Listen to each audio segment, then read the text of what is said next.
ஆன்மீக சொந்தங்கள் அனைவருக்கும் அன்பான காலை வணக்கம். நாம் நம்மளுடைய சேனலில் தொடர்ந்து நிறைய சுவாரஸ்யமான ஆன்மீகம் சார்ந்த தகவல்களை தாங்க பார்த்துட்டு வந்துட்டு இருக்கோம். அந்த வரிசையில் இந்த பதிவில் என்ன பார்க்க போகிறீங்க அப்படின்னா, வரக்கூடிய டிசம்பர் 19, அதாவது இன்னைக்கு வெள்ளிக்கிழமை அமாவாசைங்க. அற்புதமான அமாவாசை. இந்த அமாவாசையில் முன்னோர்களை வழிபாடு செய்கிறது ரொம்ப ரொம்ப சிறப்பான ஒன்று. அதனால் தவறாமல் எல்லோரும் அமாவாசை வழிபாடுகளை செய்யுங்க. அமாவாசை பார்த்திங்கன்னா இன்றைக்கி காலையில் ஆரம்பமாகி நாளைக்கு காலையில் வரைக்கும் இருக்குது. ஆனால் முறைப்படி தர்ப்பணம் கொடுக்கக்கூடியவங்க, விரதம் இருக்கக்கூடியவங்க எல்லாருமே இன்றைக்கி தான் அமாவாசை விரதத்தை வந்து எடுக்கணும். ஸோ ரொம்ப சிறப்பு வாய்ந்த ஒரு அமாவாசை அப்படின்னு சொல்லலாம். ஏன்னா தமிழ் மாதத்தில் வரக்கூடிய ஒவ்வொரு அமாவாசைக்குமே தனித்துவமான சிறப்புகள் இருக்குது. ஸோ அப்படி பார்த்திங்கன்னா இந்த மார்கழியே வந்து தெய்வீக மாதம்தான். அந்த தெய்வீக தன்மையோட நம்ம முன்னோர்களையும் வழிபாடு செய்கிறது நமக்கு இன்னுமே வந்து நிறைய புண்ணியங்களை வந்து ஏற்படுத்தி கொடுக்கும். இந்த டிசம்பர் 19 இருந்து ஏற்படக்கூடிய கிரக மாற்றங்களால் என்ன மாதிரியான பலன்கள் எல்லாம் துலாம் ராசி நேயர்களுடைய வாழ்க்கையில் வந்து ஏற்பட இருக்குது, எந்த விஷயத்திலலாம் நீங்கள் கவனமாக இருக்கணும், என்ன மாதிரியான நல்ல விஷயங்கள் உங்களுக்கு நடக்க போகுது, அடுத்தடுத்து நிகழக்கூடிய மாற்றங்கள் எப்படி இருக்கும், அதை நீங்கள் எப்படி சமாளிக்கணும், இந்த மாதிரி நிறைய விஷயங்களோட தான் இந்த பதிவானது இருக்க போகுது. ஸோ கண்டிப்பாக வீடியோ உங்களுக்கு யூஸ்ஃபுல்லாக இருக்கும். ஸ்கிப் பண்ணாதீங்க, தொடர்ச்சியாக பாருங்கள். அது மட்டும் இல்லாமல் நம்ம சேனலை இன்னும் நீங்கள் சப்ஸ்கிரைப் பண்ணாமல் இருந்தீங்க அப்படின்னா மறக்காமல் சேனலை சப்ஸ்கிரைப் பண்ணிக்கோங்க. கூடவே பக்கத்தில் இருக்கிற பெல் சிம்பிளையும் கிளிக் பண்ணிக்கோங்க. அப்போ தான் நாங்கள் போடக்கூடிய வீடியோக்கள் எல்லாமே உங்களுக்கு நோட்டிஃபிகேஷனை உடனுக்குடன் வந்தடையும். நீங்களும் பார்த்து பயன்பெறலாம். வாங்க வீடியோக்குள்ளே போகலாம். ஒரு தனி மனிதனுடைய வாழ்க்கையில் ஏற்படக்கூடிய எல்லா விதமான இன்ப துன்பங்களுக்கும் காரணமாக இருக்கக்கூடியது அப்படின்னா கிரக நிலைகள் தான். அதுவும் மனிதர்களுடைய வாழ்க்கை அப்படின்னு எடுத்து பார்த்தீங்கன்னா நிச்சயமற்ற வாழ்க்கை. ஸோ அடுத்த நொடி நிரந்தரம் இல்லாதது. அடுத்து யாருக்கு என்ன நடக்கும் அப்படின்றத கண்டிப்பாக யாராலையும் யூகித்து கூட பார்க்க முடியாது. இப்படிப்பட்ட ஒரு சில விஷயங்களை கூட நம்மளால் முன்கூட்டியே தெரிஞ்சுக்க முடியுது அப்படின்னா அதற்கு உதவியாக இருக்கக்கூடியது ஜோதிடம் தாங்க.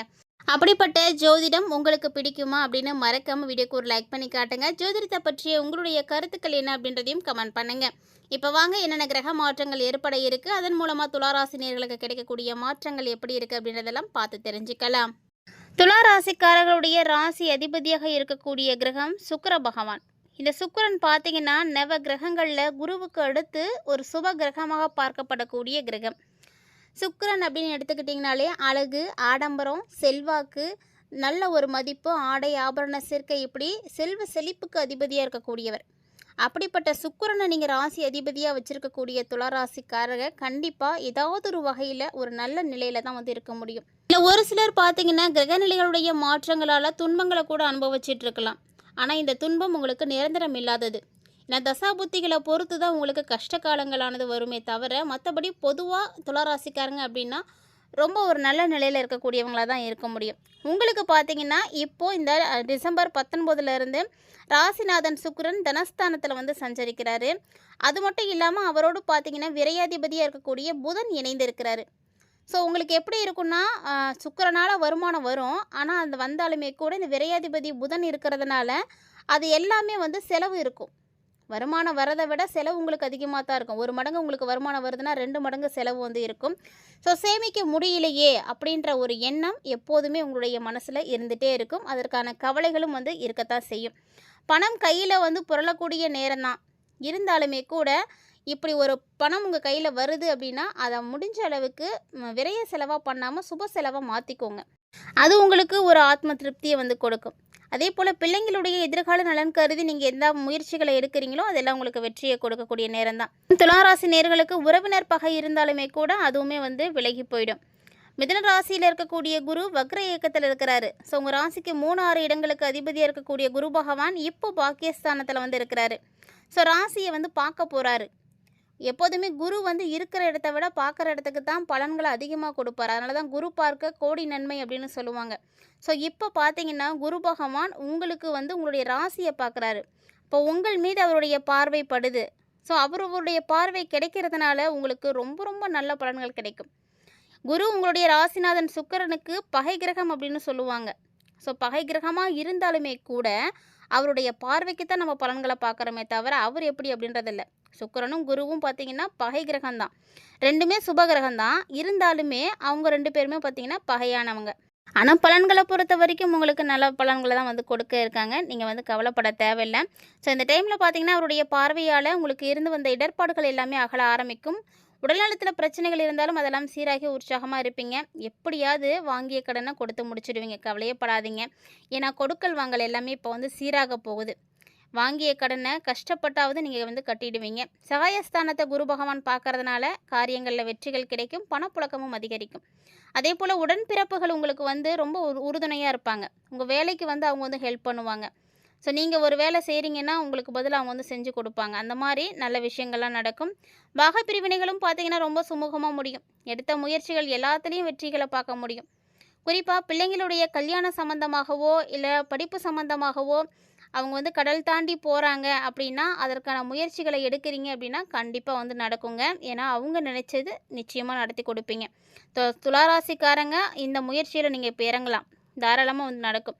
அதே போல் பூர்வீக சொத்துக்களை வந்து விற்கணும், இல்லைனா வந்து வேறு ஒரு சொத்து வாங்கணும்னு நினைக்கிறீங்கன்னா பூர்வீகத்தை விற்றாவது புதிய சொத்து நீங்கள் வாங்குவீங்க. அதுலேயும் உங்களுக்கு ஆர்வம் கிடைக்கும். ஏன்னா பூர்வீக சொத்தை விட வாங்கக்கூடிய சொத்து நல்ல ஒரு இடத்துலையோ நல்ல ஒரு விலை மதிப்போடையோ இருக்கும். அப்படிங்கும் பொழுது நீங்கள் இதை விற்றாலும் அதை வாங்கலாம் அப்படின்ற மாதிரியான எண்ணங்களுக்கு வந்துடுவீங்க. அதாவது தனுசு ராசிக்கு சுக்கிரன் போகிறது வரைக்கும் உங்கள் ராசிக்கு அதிபதியான சுக்கிரன் அஷ்டமதிபதியாகவும் இருக்கக்கூடியவர். தனுசு ராசிக்கு போகக்கூடியவர் பார்த்தீங்கன்னா வருமானத்தை வந்து திருப்திகரமாக்கி கொடுப்பாரு. ஸோ வருமானம் உங்களுக்கு கிடைக்கும், கொடுத்த வாக்கை காப்பாற்றுவீங்க. தொழில் நிலையம் மாற்றி அமைக்கப்படும். அதாவது தொழில் செய்துட்டு இருக்கக்கூடியவங்க தொழில் நல்லா நடக்கணும் அப்படிங்கிறதுக்காக தொழில் இடத்த நீங்கள் மாற்றலாம். நல்லா பிரபலமாக இருக்கக்கூடிய இடங்களுக்கு உங்களுடைய கடைகள் நீங்கள் மாற்றி அமைச்சிக்கலாம். அதே போல் இந்த காலகட்டங்களில் அவங்களுக்கு தொடர்ச்சியாக இருந்துட்டு வந்த கடன் சுமையும் பார்த்திங்கன்னா குறைய ஆரம்பிக்கும். அதற்கான வழிகள் எல்லாம் பிறக்க ஆரம்பிக்கும். புதுவிதமான வழிகள் பிறக்கும் பொழுது கண்டிப்பாக இந்த காலகட்டங்களில் எதிர்பாராத திருப்பங்களையும் நீங்கள் வந்து பார்க்க முடியும். அதுக்கான ஒரு நல்ல நேரமும் ஆரம்பமாக போகுது. மகர ராசிக்கு செல்லக்கூடிய செவ்வாய் அங்கே போய் உச்சம் அடையக்கூடிய ஒரு நேரத்தில் உங்களுடைய ராசிக்கு பார்த்தீங்கன்னா 2, 7 ஆகிய இடங்களுக்கு அதிபதியாக இருக்கக்கூடிய கிரகம் தான் செவ்வாய். அவர் வந்து உச்சம் பெறாரு அப்படிங்கும் பொழுது இது வந்து ஒரு அற்புதமான ஒரு நேரம் தான். உச்சம் பெற்ற செவ்வாய் பகவான் பார்த்தீங்கன்னா உங்களுக்கு பொருளாதார நிலையில் நல்ல ஒரு உச்ச நிலையை வந்து கொடுப்பாரு. அவர் எப்படி உச்சம் பெற்று இருக்கிறாரோ அதே போல் துளாராசி நேயர்களுக்கும் ஒரு உச்சத்தை வந்து கொடுப்பாரு. புதிய விதமான பொறுப்புகள் உங்களை தேடி வரும். ஸோ நீங்கள் தான் இதை பார்த்துக்கணும், நீங்கள் தான் செய்யணும் அப்படின்ற மாதிரி உங்கள் மேலே நம்பிக்கை வச்சு ஒரு விதமான பொறுப்புகள் வந்து உங்களுக்கு கிடைக்கலாம். ஸோ அந்த மாதிரி ஒரு பொறுப்பு கிடைக்கிது அப்படின்னா கண்டிப்பாக நீங்கள் ஏற்றுக்கோங்க. அதிகார அந்தஸ்துக்கு ஒரு சிலர் வந்து உயர்த்தப்படுவீங்க. ஸோ நீங்கள் தான் அதுக்கு வந்து சரியான பர்சன், ஒரு ரைட் பர்சன் அப்படின்ற மாதிரி எல்லாராலையும் தீர்மானிக்கப்படக்கூடிய அளவுக்கு உங்களுடைய தகுதியானது உயர்ந்த போகும். ஸோ இந்த மாதிரி எல்லாருக்கும் மத்தியில் நீங்கள் தான் வந்து சிறப்பானவங்க அப்படின்னு சொல்லக்கூடிய நிலைக்கு நீங்கள் வரும் பொழுது உங்களுடைய நிலை கண்டிப்பாக மாறும். தைரியமும் தன்னம்பிக்கையும் கூட இந்த காலகட்டங்கள் உங்களுக்கு அதிகரிக்க ஆரம்பிக்கும். ஸோ இந்த தைரியத்தையும் தன்னம்பிக்கையும் நீங்கள் வளர்க்க ஆரம்பிச்சிட்டிங்க அப்படின்னா உங்களை தேடி பதவிகள் தானாக வரும். இப்படி தானாக வரக்கூடிய பதவிகளை கண்டிப்பாக அவாய்ட் பண்ணாதீங்க, தயவு செஞ்சு ஏற்றுக்கோங்க. ஏன்னா இது வரைக்குமே இந்த மாதிரியான வாய்ப்புகள் வந்து உங்களுக்கு கிடைச்சிருக்கிறதுக்கு சான்ஸே கிடையாது. ஏன்னா கிரகநிலைகள் அப்படி தான் இருந்திருக்கு. இப்போது உங்களை தேடி எல்லா விஷயங்களும் வருது. ஸோ உங்களுக்கு எது சூட்டபுளாக இருக்குது அப்படின்றத பாருங்கள். அது மட்டும் இல்லாமல் எல்லா விஷயங்களையுமே வந்து செய்கிறதுக்கு வந்து முன் வாருங்க.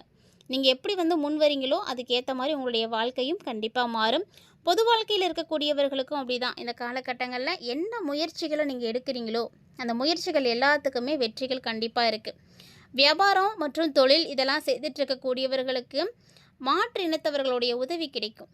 ஸோ தொழில் செய்கிறீங்க, உங்களுக்கு ஒரு ஃப்ரெண்டாக கூட இல்லை புதுசாக யாரும் பழக்கமாகறாங்க அப்படின்னா வேறு ஒரு இடத்தவங்க உங்களுக்கு வந்து உதவி செய்வாங்க. ஸோ உதவி அப்படிங்கிறது எப்படியாவது உங்களுக்கு வந்து கிடைக்கும். ஏன்னா எல்லா வேலையும் ஒரே ஆளால் செய்ய முடியாது. இந்த உதவிக்காக ஒரு சிலர் வந்து இருப்பாங்க. ஒரு சிலர்லாம் பார்த்திங்கன்னா வீட்டில் இருக்கக்கூடியவங்களே வந்து உதவி செய்வாங்க.